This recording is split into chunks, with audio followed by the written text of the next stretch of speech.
For nearly 2 decades, I taught people how to move when every part of them wanted to freeze. I taught them that confidence comes after doing the reps, that fear is not always a warning to stop, and sometimes you have to move before you feel ready. Then I closed the business I had spent 15 years building. The students were gone, the equipment was gone, the room was empty. And I had no fucking idea what comes next.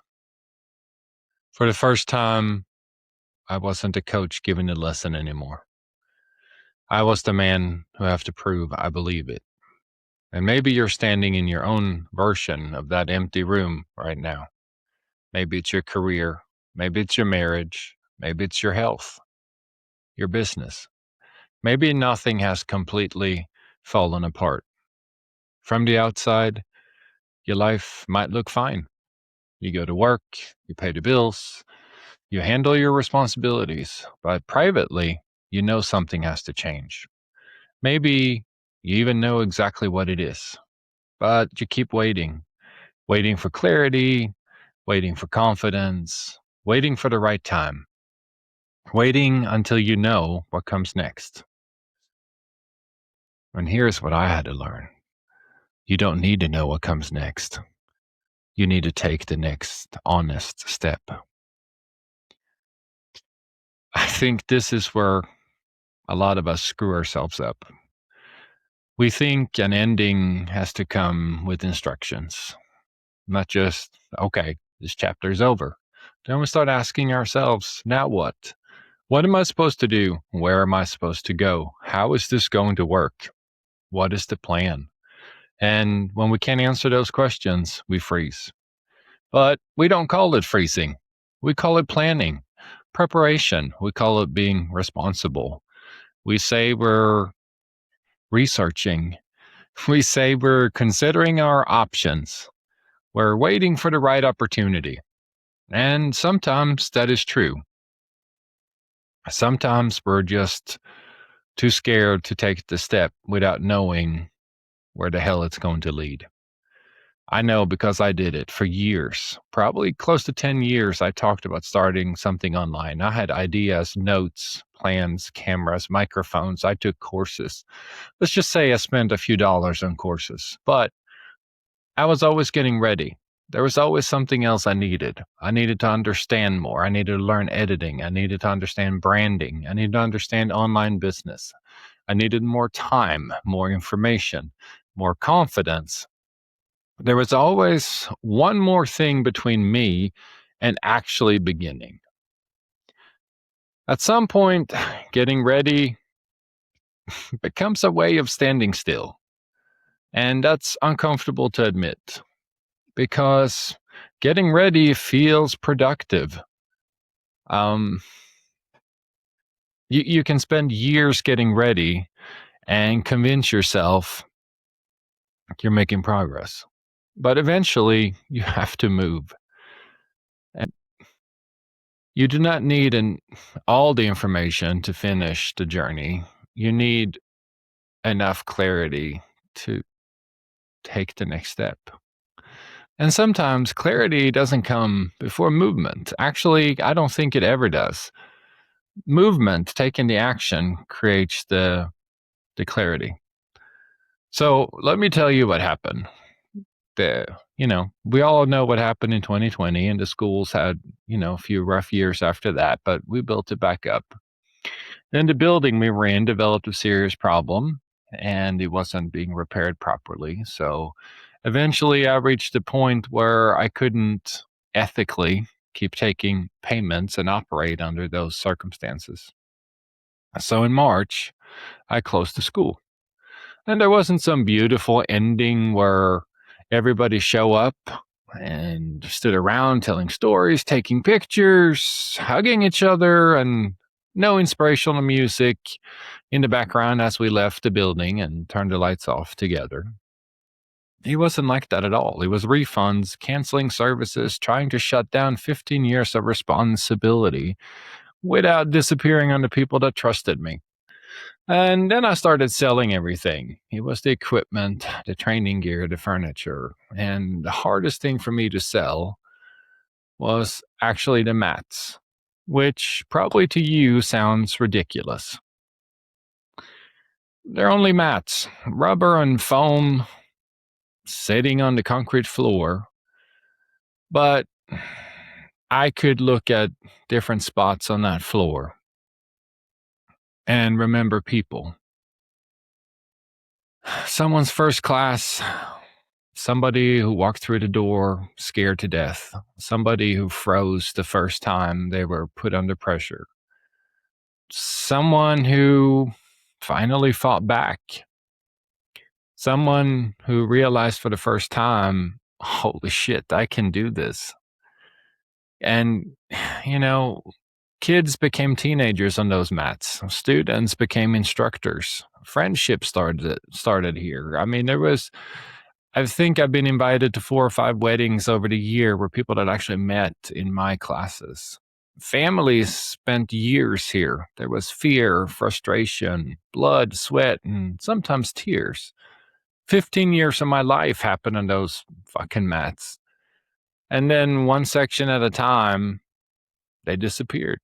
And eventually I was standing there in an empty room looking at the concrete floor. No mats, no students, no classes, no business, and no complete plan for what came next. And that's the part I wasn't prepared for. Because when something has been part of your identity for so long, you just don't lose the thing. Part of your identity goes with it. For 15 years, I knew what I did. I knew where I was supposed to be. I knew what people expected from me. I knew how to walk into that room and be Coach Rob. Then the room was gone. And maybe your empty room doesn't look anything like mine. Maybe you haven't closed a business. Maybe it's a career that you've spent 20 years building and suddenly can't imagine doing it for another day. Maybe it's your health. Maybe it's your marriage. Maybe it's the person you see when you look in the mirror. Maybe nothing has even ended yet. Maybe your life still looks perfectly fine on the outside, but somewhere inside, you know, the chapter you're living can't be the rest of your fucking book. The details may be different, but that feeling, the moment where what used to define you doesn't quite fit anymore. I think a lot of men knows exactly what that feels like. And at 47 years old, I had to become the beginner again. And being a beginner is uncomfortable as hell. I'm learning how to talk naturally to a camera. I'm learning how to build something in a world I don't completely understand yet. Sometimes it's awkward. Sometimes it's frustrating. And sometimes I sit here and think, what the hell am I doing? And the answer is, I'm learning. I'm a beginner. Of course, I don't know everything yet. That's what being a beginner means. But here's where this became uncomfortable for me. For years, I stood in front of people and told them to move, do the repetition, take the action.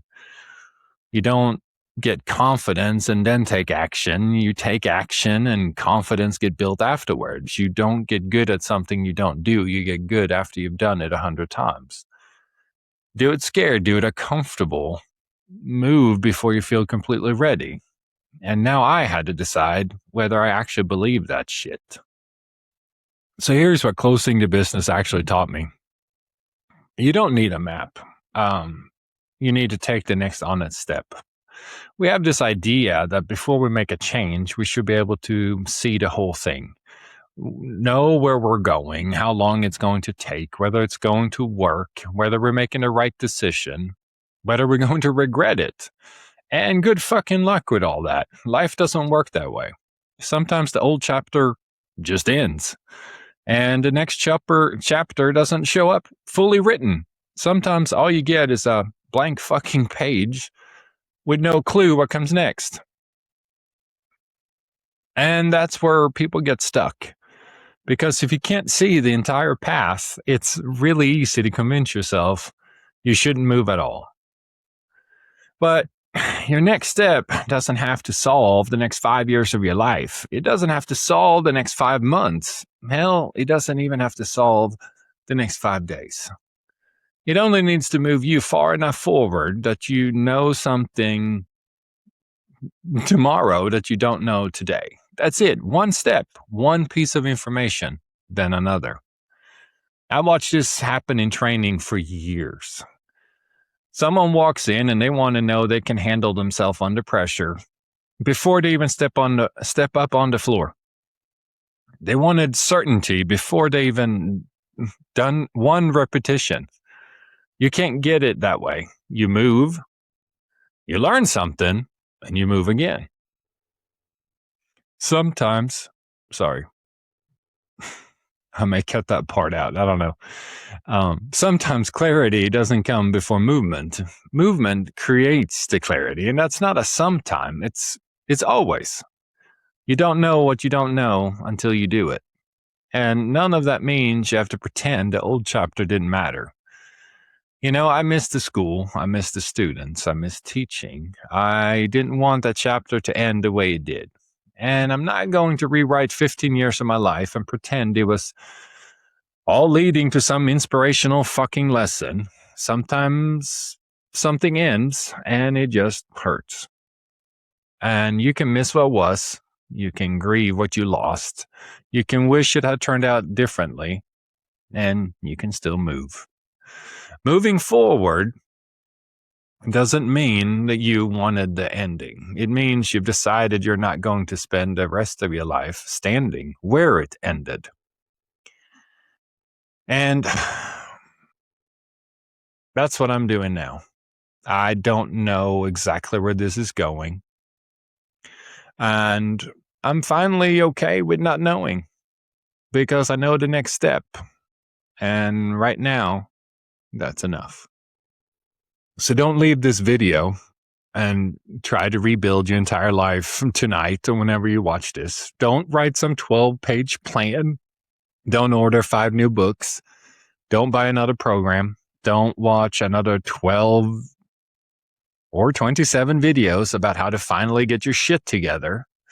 Before you go to bed tonight, answer one question. What do I already know needs to change?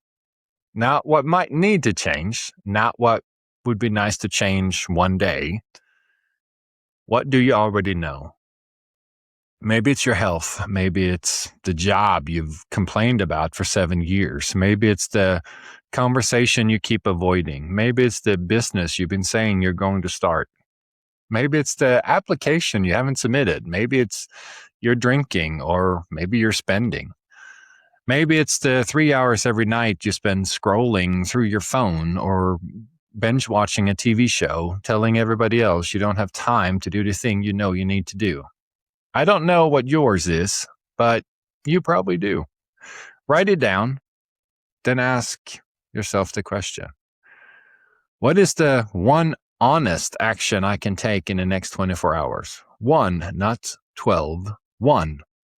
Make the call, send the email, walk into the gym, fill out the application, have the conversation, open a document, film the first shitty video, go for a walk. Whatever yours is, make it small enough that you can't hide behind being overwhelmed.